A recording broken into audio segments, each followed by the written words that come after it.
猴子和鳄鱼，猴子ဆိုတာကမြောက်ကလေးဟဆိုတာနဲ့鳄鱼ဆိုတာကမိကြောင်မြောက်ကလေးနဲ့မိကြောင်ပုံမြင်မှာ河里有两条鳄鱼မြစ်ထဲမှာမိကြောင်နှစ်ကောင်ရှိတယ်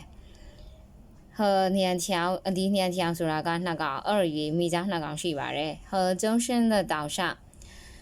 中心的岛上ဆိုတာကဒီမြစ်ရဲ့ခလေကောင်မှာရှိတဲ့ကျွန်းပေါ်မှာမှ讲了许多山樟树山樟树ဆိုတာကငပြောပင်နေ讲了许多山樟树ငပြောပင်တော်တော်များများကရှင်သက်ပေါရောက်နေကြတယ်一只小猴子想吃山楂မြောက်လေးတစ်ကောင်ကတော့ငပြောသီးတွေကိုစားကျင်နေတာ鳄鱼说မိချောင်းပြောခဲ့တာက你想吃山楂吗你ငပြောသီးစားကျင်တာလား我被你过去吧ငါနဲ့ကိုကြောပေါ်မှာတဲဆောင်ပြီးတော့မှဒီမြစ်ကိုကူးခတ်ပြီးတော့မှသွားကြမယ်လေဆိုပြီးတော့မှမိချောင်းကပြောလိုက်တယ်背着的背ဆိုတာကကြောကုန်းပေါ်မှာတင်ဆောင်သွားတာကိုပြောတာ有了不一会儿မြစ်ကိုကူးခတ်ပြီးနောက်မကြခင်မှာပဲ鳄鱼要往水下场မိချောင်းကဒီရေကိုနစ်လိုက်ပြီးတော့မှမြောက်ကလေးကိုစားကျင်တဲ့အတွက်ကြောင့်မို့လို့ရေ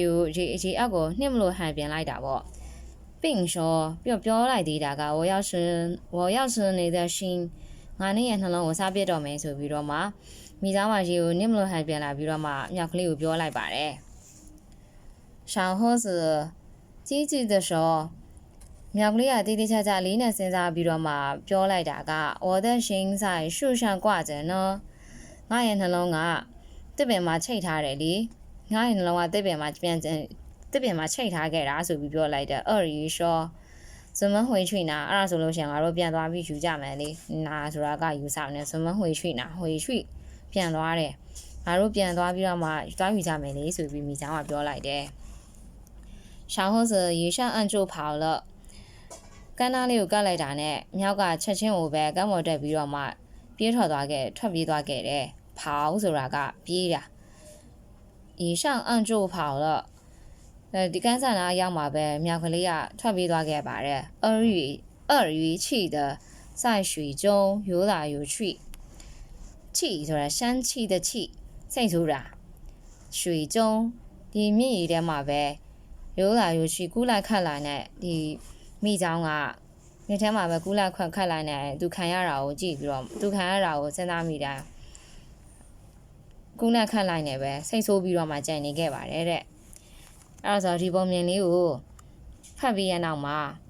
ရရှိရမယ့်တင်ငယ်စာမှာမာသားဟွာမေမေတွေပြောလို့ရှိတဲ့စကားဆုံးမလေးရှိတဲ့စကားဘာတွေလဲဆိုတော့小猴友们我们要上小猴子学习哦ငါတို့ကမြောက်ကလေးကိုတွေ့ယူပြီးတော့မှတင်ကြားကြရမယ်နော်当遇到危险时ဘေးဒုက္ခခက်ခဲအန္တရာယ်နဲ့တွေ့လာတဲ့အခါတိုင်း正经下来စိတ်အေးထားရမယ်想出办法解决问题ဒီပြဿနာကိုဘယ်လိုဖြေရှင်းနိုင်မလဲဆိုတော့နီလန်းတွေကိုတေးသေးချာချာလေးစဉ်းစားရမယ်နော်အဲ့တော့ဒီပုံမြင်လေးကိုဖတ်ခြင်းအပြင်ဒီသင်ခန်းစာတွေရရှိနိုင်ပါစေ။